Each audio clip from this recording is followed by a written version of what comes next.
Mr. Director, who is Timothy Tebow?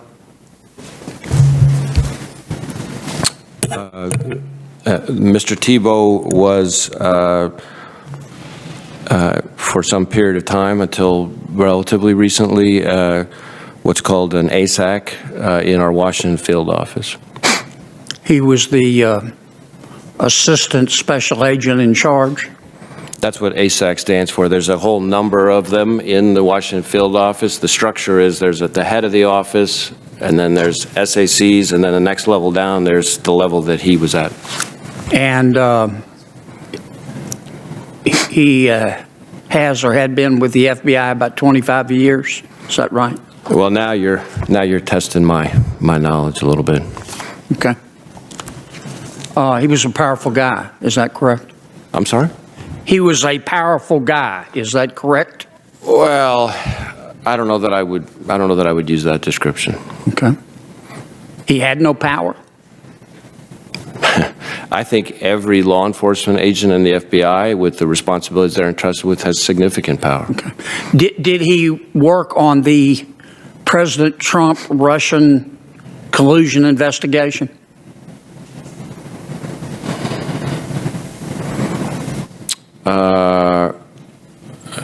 I'm not sure I know the answer to that. Not that I'm aware of, but I can't say that with certainty. Did he or does he work on the FBI investigation of Mr. Hunter Biden? So the investigation that you're referring to, and I have to be a little bit careful because we're talking about an ongoing investigation, is being run out of our Baltimore field office, working with the Delaware U.S. Attorney, who's a holdover from the prior administration. So I'm confused, Chris, with your answer. Did he work or does he work on the Hunter Biden investigation? As I said, the Hunter Biden investigation is being run out of the Baltimore field office.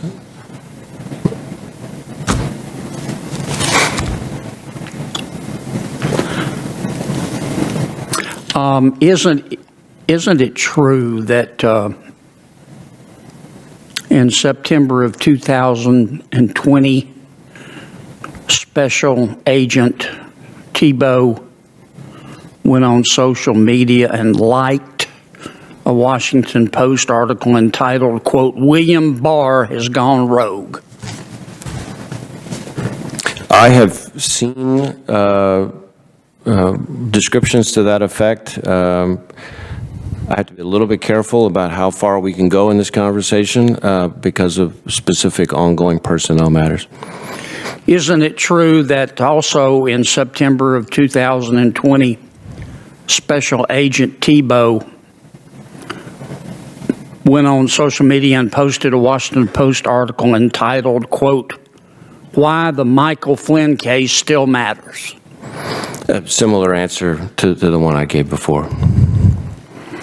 Isn't it true that in November of 2020, Special Agent Tebow, Assistant Special Agent in charge of the D.C. office, who allegedly worked on the Trump-Russia collusion investigation and the Hunter Biden investigation, retweeted a Lincoln Project tweet that said, quote, "Donald Trump is a psychologically broken, embittered, and deeply unhappy man"? Again, I've seen descriptions of posts, and I got really trying to be very careful not to get in the way of any ongoing personnel matters. Isn't it also true that in January of 2001, in response to Alabama Senator Tommy Tuberville's election to the United States Senate from Alabama, of course, Special Agent Tebow went on social media and posted, quote, "Thank God for Mississippi. the state motto of Alabama? You know, can't sit here and quote chapter and verse on an individual's social media posts. Isn't it also true that in June of 2020, Special Agent in Charge Tebow, a 25-year veteran of the agency, tweeted to Congresswoman Liz Cheney, quote, "Your dad was a disgrace"? Again, I've seen descriptions to that effect, but I'm going to have to be very careful not to interfere with any kind of ongoing person. And last month, didn't Agent Tebow go on media and tweet, quote, "Can we give Kentucky to the Russian Federation"? Again, same answer that I've given before. All right. Isn't it true that Mr. Tebow, Agent Tebow, excuse me, and FBI Supervisory Intelligence Analyst Brian Otan covered up derogatory information about Mr. Hunter Biden while working for the FBI?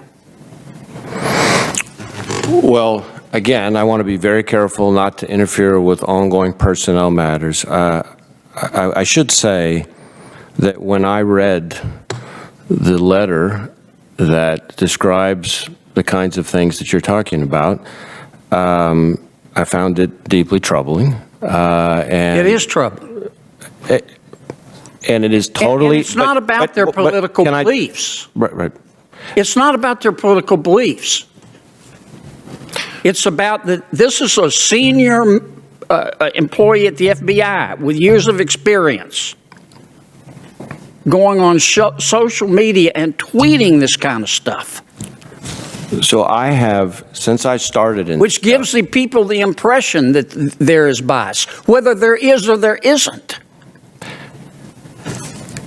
I feel very strongly, and I have communicated consistently since I started as director, that our folks need to make sure that they're not just doing the right thing, that they're doing it in the right way, and that they avoid even the appearance of bias or lack of objectivity. And in fact, one of the things I did, which to my knowledge had never been done before at the FBI, was in 2018, I pulled together and I started at the top, which in my experience, and somebody in law enforcement, it never works that way. I started at the top and I brought the 250 or so very top people in the FBI from one corner of the globe to the other for a full day stand down at Quantico, where the whole focus of the message, and we heard from the Inspector General, we heard from a judge, we heard from the people who enforced the Hatch Act, the whole focus was on the importance of the appearance. But you wouldn't do something like this. This man had been with the FBI for 25 years. He's now on leave.